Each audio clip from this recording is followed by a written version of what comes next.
Hey, what's up guys? I'm gonna do something different. Since we got a new Street Fighter game on the way, I thought I'd do a history lessons on the franchise.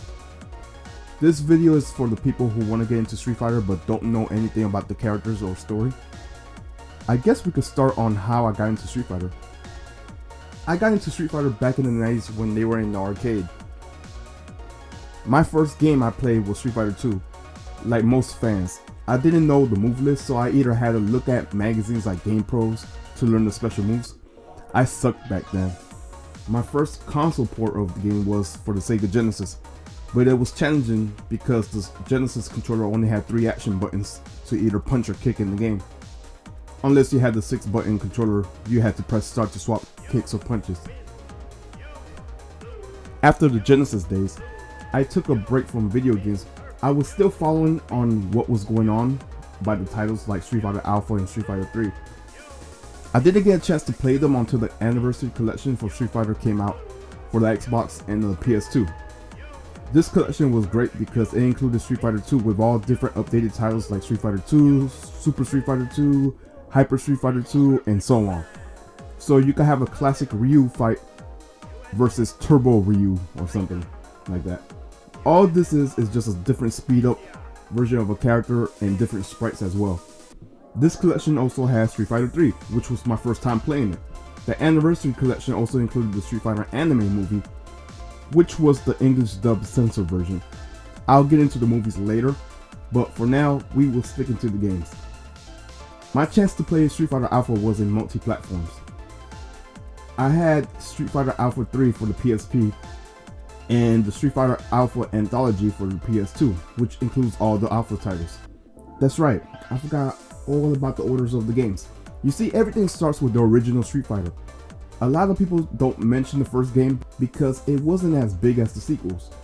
Not to mention the console version was on the TurboGrafx 16, a console that was out during the Genesis and Super Nintendo days. Another reason why the first Street Fighter wasn't popular is because the console version was renamed The Fighting Street. In this game you play as Ryu. You could also play as Ken in 2-player mode. And you fight your way up to the world champion, Sagat. And let me tell you something about this game. The controls suck. If you're used to making a quarter circle punch to make a Hadouken, you're gonna have a bad time. I played the first Street Fighter on the port from Capcom's Greatest Hits, and I made it to Sagat. Sagat is one tough cookie. So I see why Street Fighter 2 is a big success compared to the first one.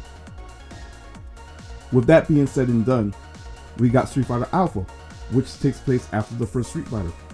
With other events occurring with different characters in the game, the story mainly focuses on Ryu overcoming his inner demons to face the man who defeated his master. We also get characters from the first Street Fighter in Alpha like Birdie, Sagat, Ego, and so on. We also get characters from Final Fight like Guy, Saddam, Cody, and so on. That's right, I forgot to mention. Final Fight was intended to be a sequel to the first Street Fighter, but ended up being something else. But Final Fight and Street Fighter takes place in the same world. After the Alpha series, the next order is Street Fighter 2. I don't really have much to say about Street Fighter 2 since the game speaks for itself. The game has been updated so many times on consoles. It is one of the fan favorites out of the franchise. One thing that kind of bugs me about Street Fighter 2 is the name swaps on the bosses. I gotta go back to Street Fighter 1 first. I don't know if this is confirmed or is fan rumors, but in the first Street Fighter there was a boxer character named Mike. Coincidentally, in Street Fighter 2, one of the bosses is a boxer that goes by the name of Mike Bison. Now, I don't know if these characters are the same character, but it kinda is too much of a coincidence that it's not. Now, this became a big deal because Capcom wanted to avoid a lawsuit from boxer Mike Tyson. Capcom did a name swap with boxer originally known as Mike Bison and changed it to Balrog.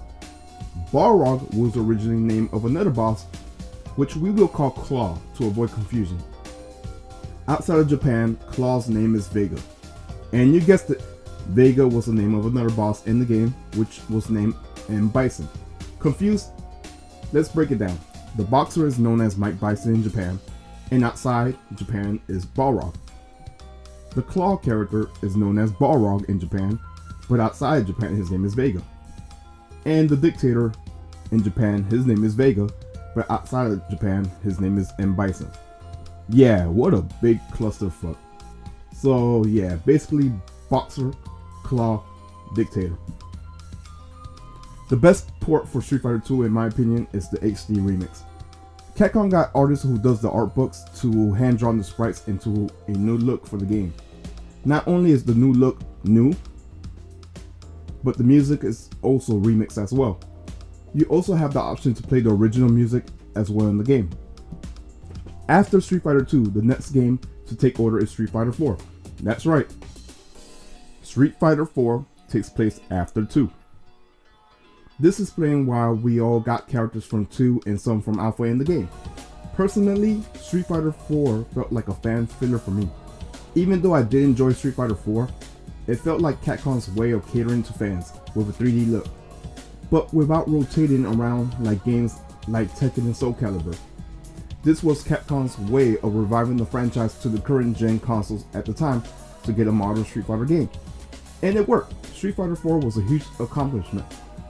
But plot-wise, it didn't make an impact, so we can't ignore the plot of Street Fighter 4. Not to mention the unnecessary updated titles for the game like Street Fighter 4, Super Street Fighter 4, Ultra Street Fighter 4, and so on. After Street Fighter 4, we got Street Fighter 3. Street Fighter 3 was the last 2D sprite game of the franchise. I truly enjoyed this game and I wish we got more out of this game. What I mean by that is that the game has a roster of brand new characters at that time, and I wanted to know more about them, especially Q. We know barely anything about Q. There was 3 different updates for this game, but I only played the anniversary edition and the one on the Xbox Live Marketplace. Also, I love the hip hop jazz type music in the game, specifically the main title theme, Alex Stage, and some other to name a few. Okay, so in a nutshell, the order is Street Fighter, Street Fighter Alpha, Street Fighter 2, Street Fighter 4, and then Street Fighter 3. There's a rumor that the new Street Fighter 5 will take place after 3. I hope. So, that pretty much clears up the games. There are spin-off games like Street Fighter the movie, the game, Street Fighter EX series, and Street Fighter vs. X-Men, but those aren't really canon. This is my way to say that I'm excited for Street Fighter 5, which is on the PS4 and PC.